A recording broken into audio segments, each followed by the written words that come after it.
എന്നാൽ നേടിയെടുത്തതിനെ മുറുകെ പിടിച്ചുകൊണ്ട് തന്നെ ആവണം നമ്മുടെ പ്രവർത്തനം. സഹോദരരെ, നിങ്ങൾ എന്നെ അനുകരിക്കുന്നവരുടെ കൂടെ ചേരുവിൻ. ഞങ്ങളുടെ മാതൃക അനുസരിച്ച് ജീവിക്കുന്നവരെ കണ്ടുപഠിക്കുവിൻ. എന്നാൽ പലരും ക്രിസ്തുവിന്റെ കുരിശിന്റെ ശത്രുക്കളായി ജീവിക്കുന്നുവെന്ന് പലപ്പോഴും നിങ്ങളോട് ഞാൻ പറഞ്ഞിട്ടുള്ളത് തന്നെ ഇപ്പോൾ കണ്ണീരോടെ ആവർത്തിക്കുന്നു. നാശമാണ് അവരുടെ അവസാനം, ഉദരമാണ് അവരുടെ ദൈവം.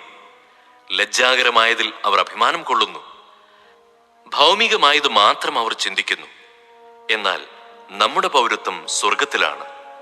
അവിടെ നിന്ന് ഒരു രക്ഷകനെ, കർത്താവായ യേശു ക്രിസ്തുവിനെ നാം കാത്തിരിക്കുന്നു. സകലത്തെയും തനിക്ക് കീഴ്പ്പെടുത്താൻ കഴിയുന്ന ശക്തി വഴി അവൻ നമ്മുടെ ദുർബല ശരീരത്തെ തന്റെ മഹത്വമുള്ള ശരീരം പോലെ രൂപാന്തരപ്പെടുത്തും.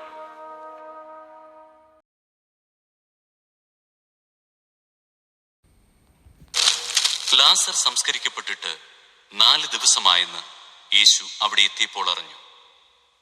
ബഥാനിയ ജെറുസലേമിനടുത്ത് ഏകദേശം 15 സ്താദിയോൺ ദൂരത്തായിരുന്നു.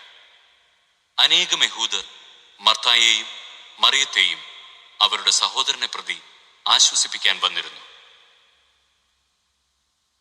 യേശു വരുന്നുണ്ടെന്ന് കേട്ടപ്പോൾ മർത്ത ചെന്ന് അവനെ സ്വീകരിച്ചു. എന്നാൽ മറിയം വീട്ടിൽ തന്നെയിരുന്നു. മർത്ത യേശുവിനോട് പറഞ്ഞു, കർത്താവേ, നീ ഇവിടെ ഉണ്ടായിരുന്നെങ്കിൽ എന്റെ സഹോദരൻ മരിക്കുകയില്ലായിരുന്നു. എന്നാൽ നീ ചോദിക്കുന്നത് എന്തും ദൈവം നിനക്ക് തരുമെന്ന് എനിക്കറിയാം. നിന്റെ സഹോദരൻ ഉയർത്തെഴുന്നേൽക്കും. അന്ത്യദിനത്തിലെ പുനരുത്ഥാനത്തിൽ അവൻ ഉയർത്തെഴുന്നേൽക്കുമെന്ന് എനിക്കറിയാം. ഞാനാണ് പുനരുത്ഥാനവും ജീവനും. എന്നിൽ വിശ്വസിക്കുന്നവൻ മരിച്ചാലും ജീവിക്കും. അങ്ങനെ ജീവിക്കുകയും എന്നിൽ വിശ്വസിക്കുകയും ചെയ്യുന്നവൻ ഒരിക്കലും മരിക്കുകയില്ല. ഇത് നീ വിശ്വസിക്കുന്നുവോ?